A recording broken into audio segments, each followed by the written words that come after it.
Sa dami ng mga dumaang papa na namuno sa simbahan, isa sa mga ipinagmamalaki sa kasaysayan ng Katolisismo ay si Michele Ghislieri o mas kilala sa tawag na Pope Pius V. Ipinanganak noong January 17, 1504 sa maliit na nayon ng Bosco sa lalawigan ng Lombardy sa Italy. Ayon sa kanyang biographer na si Gabutius, si Michele ay isang napakatalinong bata upang siya'y maging karapat-dapat sa mas mahalagang tungkulin ng higit pa sa mabibigat na trabahong ginagawa ng kanyang mga magulang. Ayon kay Gabutius, si Michele daw ay inudyukan ng Espiritu Santo ng Diyos upang mamuhay sa isang pamumuhay kung saan higit siyang makapaglilingkod sa Diyos at nang sa gayon ay makatakas siya sa mga tukso sa buhay na ito at magkamit ng makalangit na kaligayahan. Sa edad na 14, pumasok si Michele sa kumbento ng mga paring Dominikano na noon ay namamahala sa Inkisisyon. Ang Inkisisyon ay isang sagradong hukuman ng Katolisismo na lumilitis sa mga napaghihinalaang erehe o kalaban ng simbahan. Sa kanyang pamumuhay sa loob ng kumbento ng mga Dominikano, ipinakita ni Michele ang pagiging matapat sa kanyang sinumpaang tungkulin. Namuhay siya ng simple sa gitna ng kahirapan. Ang limos na kanyang natatanggap ay ginagamit niya sa pagbili ng mga simpleng kasuotan na magagamit niya sa panahon ng taglamig. Sinanay din niya ang kanyang katawan na maging matibay sa gitna ng tag-init. Ang pamumuhay ni Michele ay naging sampal sa kanyang mga kasama sa kumbento na noon ay namumuhay ng malayaw mula sa pananamit hanggang sa pagkain. Hindi man niya nabago ang pag-uugali ng mga kasama niya sa kumbento, napansin naman ng kanyang mga superior ang kanyang katapatan at pagiging masigasig sa tungkulin, na siya namang naging dahilan upang itaas siya sa ranggo at maging confessor ng gobernador sa Milan. Siya'y nabuhay ng may kabanalan ayon sa standard ng simbahan noong kanyang panahon. Subalit kung may isang bagay na nakapagpapagalit ng husto kay Michele, ito ay ang kanyang matinding pagkasuklam sa mga protestante na noon ay lumalaganap sa Europa. Ang mga protestante na pinangungunahan ng mga personalidad tulad nila Martin Luther, John Calvin, Ulrich Zwingli, John Wycliffe, John Knox at marami pang iba ay tutol sa mga doktrina ng simbahan. Tutol din sila sa patakaran ng simbahan sa malayang pagrelihiyon. Ang galit ni Michele sa mga protestanteng ito ay napansin ng kanyang mga superior, kaya't umabot ang kanyang kwento hanggang sa kasalukuyang papa na si Pope Pius IV. Dahil dito, hindi naging mahirap sa kanya ang pagkakaroon ng matataas na ranggo sa simbahan, hanggang sa siya ay ipatawag sa Roma upang maging isang natatanging kardinal. Noong 1565, pumanaw si Pope Pius IV at sa rekomendasyon ni Kardinal Borromeo at ng Haring Felipe II ng Espanya, si Michele ay kinoronahan bilang bagong papa sa pangalang Pope Pius V. Bagaman siya ay namumuno na bilang bagong papa ng simbahan, nakita ng kanyang mga nasasakupan ang banal na pamumuhay ng bagong papa. Madalas na nakapaa si Michele, madalas na walang takip ang kanyang ulo. Hindi rin magarbo ang kasuotan niya at maamo sa kanyang mga nasasakupan. Dahilan upang ituring si Michele bilang isa sa pinakabanal na papa sa kasaysayan. Subalit ang kanyang maamong pagkatao ay kabaligtaran naman ng kanyang pakikitungo sa mga protestante. Sinasabing sunod-sunod siyang nagpapadala ng mga liham sa mga hari sa Europa, mga liham na naglalaman ng kanyang utos na gumawa kayo ng paraan upang pigilan ang pagkalat ng protestantismo. Isa sa mga nakatanggap ng liham mula sa bagong papa ay si Cardinal Lorraine, isa sa pinakaprominenteng personalidad sa Pransya. Ayon sa liham na ipinadala sa kardinal, "Our zeal gives us the right of earnestly exhorting and exciting you to use all your influence for procuring a definite and serious adoption of the measure most proper for bringing about the destruction of the implacable enemies of God and the King." Implacable enemies of God and the King. Yan ang mga salitang ginamit ng Papa upang ilarawan ang mga protestanteng Pranses na kung tawagin ay Huguenots. Maliban sa kardinal ay tumanggap din ng liham ang hari ng Pransya na si King Charles IX. Ayon sa sulat, "The more the Lord has treated you and me with kindness, the more you ought to take advantage of the opportunity this victory offers to you for pursuing and destroying all the enemies that still remain, for tearing up entirely all the roots and even the smallest fibers of the roots of so terrible and continued an evil. For unless they are radically extirpated, they will be found to shoot up again, and as it has already happened several times, the mischief will reappear when your Majesty least expect it. You will bring this about if no consideration for person or worldly things induces you to spare the enemies of God who have never spared yourself, for you will not succeed in turning away the wrath of God, except by avenging Him rigorously on the wretches who have offended Him by inflicting on them the punishment they have deserved." Kasunod ng mga sulat na ito ay pinadalhan din ng sulat ang kanyang ina na si Catherine de Medici, kung saan direktang sinabi ng Papa sa inang reyna na kailangang imasaker ang lahat ng mga kalaban ng simbahan kung nais niyang tulungan ng langit ang kanyang anak. Maliban sa kardinal ng Lorraine, sa hari ng Pransya at sa inang reyna, nakatanggap din ng sulat ang Duke ng Anjou na naglalaman din ng kaparehong mga utos mula sa Vatican. Noong 1565, nakipagkita ang inang reyna sa Duke ng Alva. Ang Duke ng Alva ang kinatawan ni King Philip II sa Netherlands. Napag-usapan nila kung papaanong ipatupad ang kautusan galing sa Roma. Napagkasunduan nilang dalawa na maisasakatuparan lamang ang pagsugpo sa mga protestante kung mapapatay nila ang lahat ng mga lider ng protestantismo sa kanilang kaharian. Sa pag-uusap na ito, napagkasunduan na isasagawa ang plano sa Paris sa darating na pista ni San Bartolome taong 1572. Ang nasabing kasunduan ay kinumpirma naman ni Senyor Tavannes na isang maharlikang opisyal sa Paris. Natapos ang kasunduan sa pagitan ng inang reyna at ng Duke ng Alva, sapagkat noon minor de edad pa ang hari ng Pransya.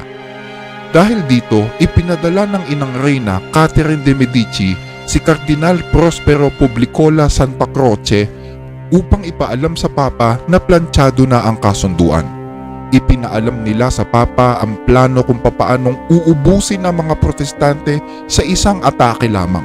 Bagaman aminado ang inang reyna na mahirap isagawa ito, siniguro niya ang Papa na ito'y tiyak na maisasakatuparan. Tama ang inang reyna, mahirap isakatuparan ang planong ubusin ang mga protestante sa Pransya sa isang atake lamang gaya ng gustong mangyari ng Papa. Lalo't alam ng inang reyna na walang katiwa-tiwala sa kanila ang mga lider protestante sa bansa dahil na rin sa napakaraming pangako nila na hindi natupad.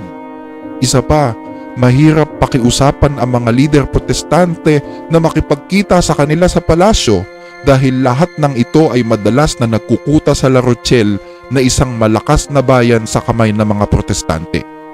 Maisasakatuparan lamang ang plano kung muli nilang maibabalik ang tiwala ng mga protestante sa pamamagitan ng pagpapakita ng suporta sa kanilang mga adikain.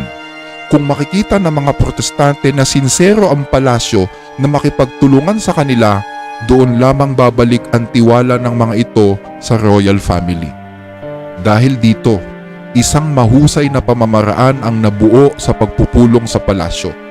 Napagkasunduan ng royal family na ipakasal ang kapatid na babae ng hari, Lady Margaret de Valois, sa prinsipe ng Navarre. Ang prinsipe ng Navarre ay isang maharlikang protestante na tinutulungan ng grupo noon. Marahil sa pamamagitan nito ay makukuha nila ang loob ng mga protestante sa buong bansa. Maliban sa kasal, ay nangako din sila sa mga protestante na magpapadala ng tulong sa mga protestanteng ipinapapatay sa Netherlands. Ang tulong na ito ay bubuuin ng isang malaking puwersa sa pamumuno ng respetadong lider protestante na si Admiral Gaspar de Coligny.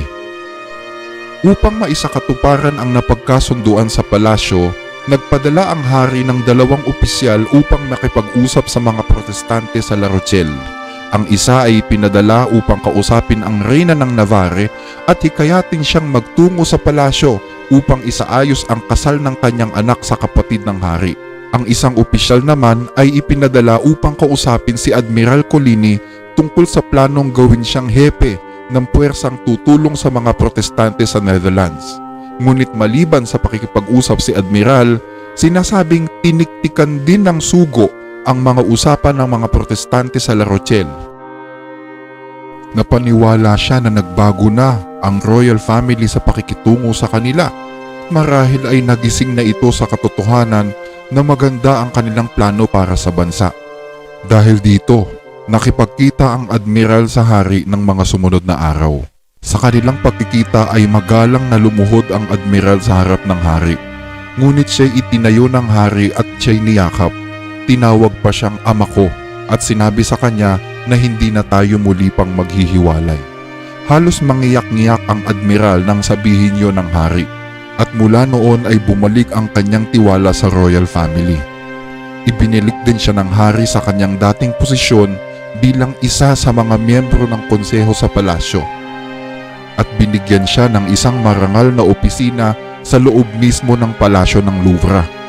Maliban sa pagiging miyembro ng konseho, itinuring din siya bilang punong tagapayo tungkol sa mga usaping may kinalaman sa mga protestante sa Netherlands. Dahil nakuha na nga ng hari ang tiwala ng admiral, ang susunod na plano ay kunin naman ang tiwala ng maharlikang angkan na namumuno sa Navarre na kilala rin bilang mga protestante. Kailangan nilang makumbinsi ang reyna ng Navarre na ipakasal ang kanyang anak sa kapatid ng hari na si Margaret de Valois. Ngunit papaano isasagawa ito kung walang tiwala sa kanila ang reyna ng Navarre dahil sa hindi magandang reputasyon ng kanilang pamilya? Dahil dito, naisip ng hari na gamitin ang kanyang impluensya sa admiral upang kumbinsihin ang reyna ng Navarre sa kanilang plano. Pumayag naman ang admiral at masinsinan niyang kinausap ang reyna ng Navarre tungkol sa pag-iisang dibdib ng kapatid ng hari at ng kanyang anak. Maliban sa pangukumbinsi ni Admiral Coligny, nagpadala rin ng liham ang inang reyna na si Catherine de Medici sa reyna ng Navarre, kung saan kinukumbinsi niya ang reyna na ipakasal ang kanyang anak kay Prinsesa Margaret. Nakasaad din sa liham ang matatamis na pangako kung sakaling pumayag ito. Hindi naman nagtagal at nakumbinsi ang reyna, kaya't noong March 1572, nagtungo siya sa palasyo ng maharlikang pamilya sa Blois kung saan nandoon ang royal family. Sa kanyang pananatili sa palasyo ng Blois, sinasabing makailang beses na ininsulto siya ng inang reyna Catherine de Medici sa kanilang pag-uusap. Pero anong magagawa niya? Sino ba namang ina ang hindi mag-iisip ng magandang kinabukasan para sa kanyang anak? Ang kasal na yon ay pwedeng magbukas ng oportunidad sa kanila upang magkaroon sila ng mas mataas na antas sa kaharian. Malipas ang ilang araw ay nagdesisyon ang reyna ng Navarre na bumalik na sa kanyang bayan. Pero bago siya bumalik ay naisip niyang huminto muna saglit sa Paris ng ilang araw upang mag-shopping doon. Habang nasa Paris, sa kasawiang palad ay nagkaroon ng sakit ang reyna. Sakit na naging dahilan ng kanyang pagkamatay makalipas lamang ang 10 araw. Ayon sa mga kwento-kwento, sinasabing nalason ang reyna matapos niyang gamitin ang pabango na binili niya sa personal perfumer ng inang reyna. Bagaman naging malaking iskandalo ito, sinasabing hindi na ito inintindi pa ng royal family. Samantala, nakarating sa Papa sa Roma ang plano tungkol sa kasal. Tinutulan niya ang planong ito. Hindi siya pabor na ipakasal si Lady Margaret sa isang maharlikang protestante. Dahil dito ay pinadala ng Papa ang kanyang pamangkin na si Cardinal Ghislieri of Alexandria upang sabihan ng hari na huwag ituloy ang kasal. Sa halip ay mas makabubuting ipakasal ang prinsesa sa hari ng Portugal. Pero hindi pumayag ang hari. Bagaman siya ay tutol na ikasal ang kanyang kapatid sa isang protestante, naniniwala kasi siya na ang kasal ng kanyang kapatid sa prinsipeng protestante ng Navarre ang tanging pinakamabisang solusyon upang maisakatuparan ang plano laban sa mga kalaban ng simbahan. Pero kahit na ganon, nanumpa pa rin siya ng katapatan. Sinabi niya sa kardinal na hindi magmamaliw ang kanyang katapatan sa Papa ng Roma. Natuwa ang kardinal sa kanyang narinig, kaya't hindi na niya pinagpilitan pa ang layunin ng kanyang pagdalaw sa hari. Patay na ang reyna ng Navarre at ang hukbong ibinigay ng hari kay Admiral Coligny upang tumulong sa mga protestante sa Netherlands ay natalo sa digmaan. Sinasabing may tik-tik na inutusan ng hari upang magbigay ng impormasyon sa mga kalaban tungkol sa kinaroroonan ng mga protestante. At walang kamalay-malay dito ang admiral. Panahon na para makuha naman ng royal family ang kanilang pakay, ang pagkakasal kay Lady Margaret at sa hari ng Navarre. Subalit 2 buwan bago ang kasal, namatay sa sakit na gallbladder stone ang Papa sa Roma na hindi nakita ang katuparan ng kanyang hiling na maubos ang mga protestante. Umupo bilang bagong Papa si Gregory XIII at sinang-ayunan niya ang magaganap na kasalan. August 18, 1572, naganap ang kasalan sa Cathedral of Notre Dame sa Paris at imbitado lahat ng mga matataas na opisyal ng kaharian, gayon din ang mga lider ng mga protestante. Naroon siyempre ang admiral na si Coligny na nangangarap na darating ang araw ay pamumunuan ng isang protestante ang buong bansa. Naging magarbo at masaya ang kasalan. Ang selebrasyon ay inabot ng ilang araw, tanda na pinaghandaan ng husdo ang okasyong yun. August 23, habang papauwi sa kanyang tinutuluyan, isang tama ng baril ang dumurog sa mga daliri ni Admiral Coligny. Mabilis na nakita ng admiral ang pinanggalingan ng bala hanggang sa mamukaan niya si Charles de Louvière, ang personal assassin ng hari. Nakarating sa kaalaman ng hari ang nangyari kay Coligny, kaya't mabilis na dumalaw ang hari kasama ng inang reyna sa apartment na kanyang tinutuluyan. Dahil sa tindi ng pinsalang kanyang tinamo, naramdaman ng admiral na malapit na ang kanyang katapusan. Binulungan niya ang hari at sinabi niya dito ang lahat ng kanyang mga pangarap para sa bansa. Nangako naman ng hari na mabibigyan ng hustisya ang nangyari sa kanya. Araw ng Sabado, ganap na 11 ng gabi. Nag-utos ang hari na isara ang lahat ng mga gates sa Paris upang walang sino man ang makalabas sa buong lungsod. Sinasabing ang kautosang ito ay upang hindi daw makatakas ang salarin sa pamamaril sa admiral. Subalit ang totoo, nakatakas na ang salarin sa Paris at kasalukuyan na itong nakalayo. Nang gabing yun, pinayuhan din ang lahat ng mga protestante sa Paris na mamalagi sa hotel kung saan nagpapahinga ang admiral upang samahan siya habang siya'y nagpapagaling. Walang kamalay-malay ang mga protestante sa malaimpyernong pangyayari na magaganap sa gabing yon. Isang malagim na pangyayari na noon ay kasalukuyan ng pinag-uusapan sa palasyo. Samantala, lihim na nagtungo si Senyor Tavannes sa tahanan ng mayor ng Paris at sinabihan niya ito na ihanda na ang mga mamamayan sa Paris tungkol sa malaking kaganapan na mangyayari sa kinabukasan bago magbukang liwayway. Ang mga mamamayan ng Paris, lingid sa kaalaman ng mga protestante, ay matagal nang binigyan ng mga sandata upang ihanda sa kaganapang yun. Inutusan din ang ilang mga tauhan na lagyan ng barikada ang mga espasyo ng lungsod upang siguraduhing walang makalalabas sa Paris.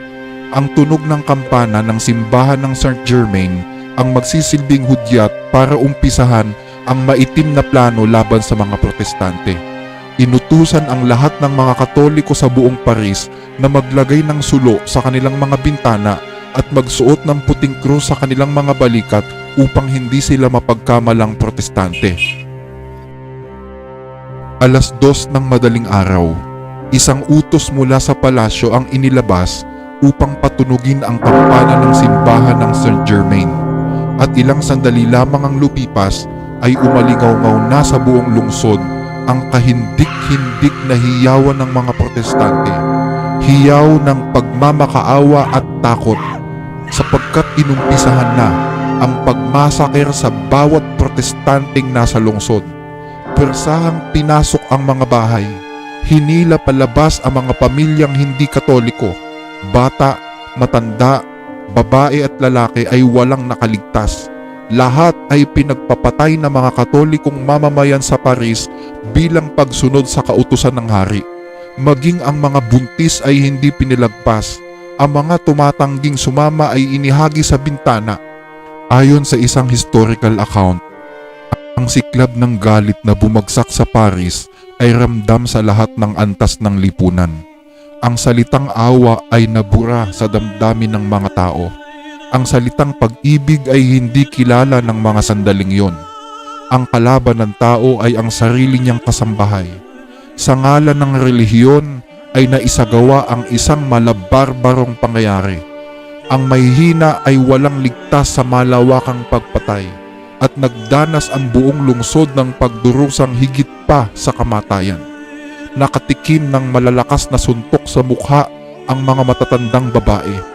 Pinilit na buksan ang sinapupunan ng mga babaeng nagdadalang tao.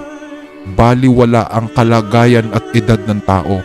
Hindi sapat ang pagiging bata upang makaligtas sa kamay ng mga banal na Katoliko ng Paris na isinasakatuparan lamang ang paulit-ulit na pangaral ng kanilang mga pari sa simbahan na puksain ang ugat ng mga maling pananampalataya.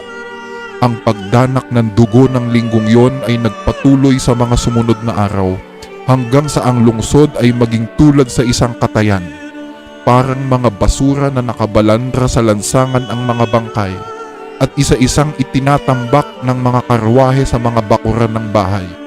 Ang ilog ng Seine ay naging tapunan. Ang mga natirang buhay ay kinaladkad upang lunurin sa ilog. Araw at gabi ay walang hinto ang pagdadala ng mga bagon sa mga bangkay ng mga kalalakihan, kababaihan at mga kabataan na parang mga kargamento. Si Coligny, na minsang minahal ng hari, ay tila baboy na kinarne ng mga mamamayan matapos na hindi makontento sa pagsunog sa kanyang katawan. Maging ang mga prominenteng protestante na pinatulog ng hari sa palasyo ay hindi nakaligtas. Walang pakialam ang hari kahit matigmak sa dugo ang mga kubrikama sa kanyang palasyo.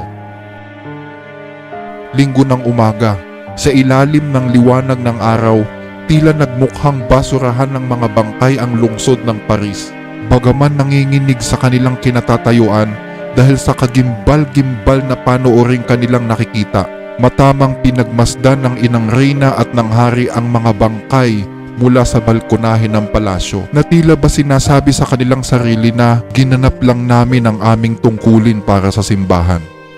Nagpatuloy ang masaker sa loob ng 7 araw na sunod-sunod. Maging ang mga karatig bayan ay nagsagawa ng ganun ding masaker sa mga protestanteng naninirahan sa kanila. Iba-iba ang naitalang bilang ng mga pinatay, ngunit ang pinakamataas ay umabot ng 70,000. Nagimbal ang mga bansa sa Europa nang marinig ang kakilakilabot na balita ng pagpatay sa Pransya sa pista mismo ni San Bartolome. Ang mga Katoliko sa Netherlands ay nagdiwang, habang nagluksa naman ang reyna ng Inglaterra dahil siya ay isa ring protestante.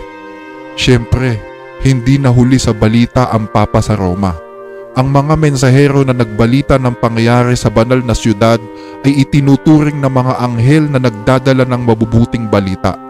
Nagdiwang ang buong Roma sa kanilang nalaman. Ang mga kanyon ng San Angelo ay pinasabog na para bang nagtagumpay sila sa digmaan. Gabi-gabi ay may mga apoy na nakasindi sa lansangan kung saan nagsasayawan at nagsasaya ang mga taong nakapalibot.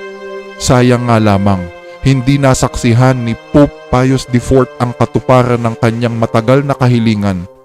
Ngunit naging mas masaya naman ang selebrasyon sa ilalim ng sumunod na Papa, Pope Gregory XIII. Sinasabing nagkaroon pa nga ng isang engranding prosesyon kung saan ang Papa ay bitbit sa kanyang trono kasunod ng kanyang mga obispo at kardinal upang tunguhin ang kapilya ng San Marcos kung saan mag-aalay sila ng panalangin ng pasasalamat sa Diyos. Kinabukasan ay nagsagawa rin ng misa na dinaluhan ng mga foreign dignitary sa Roma. Isang misa ng pagpaparangal sa Kardinal ng Lorraine at sa Hari ng Pransya para sa malaking pabor na ginawa nila sa simbahan. Isang medalyon din ang ipinagawa bilang komemorasyon ng nasabing pagtatagumpay. At dahil sa mga hindi matatawarang pagmamalasakit niya sa simbahan at sa mga katangik-tanging gawa, pinarangalan bilang santo ng simbahan si Pope Pius V noong May 22, 1712.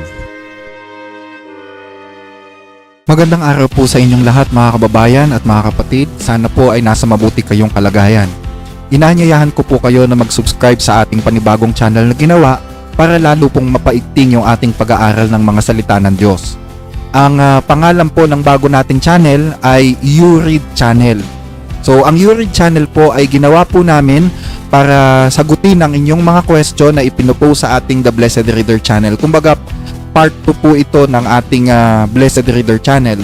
So ito namang YouRead Channel po ay ginawa para sa mas maiksi at mas direktang pagsagot sa inyong mga questions. It's just saying na isang tanong at isang sagot. Napansin po kasi namin mga kababayan na may mga tanong kayo na alam nyo yun, kailangan pang panoorin yung buong video para makuha specifically yung sagot sa inyong tanong. Naisip namin na gumawa ng paraan para hindi kayo mahirapan ng ganon kung limitado po yung inyong oras at meron lang kayong specific na sagot na gustong makuha.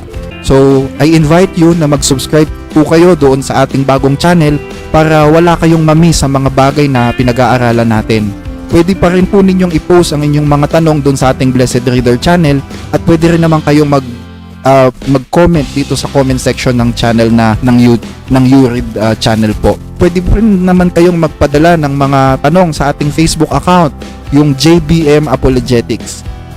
So, mga kababayan, maraming salamat po sa inyong pagtangkilik at pagsuporta sa ating pag-aaral ng mga salita ng Diyos. Sa Diyos po ang lahat ng kapurihan at pagpalain po kayong lahat. Lahat po ng link na gusto ninyong makita nasa description box po.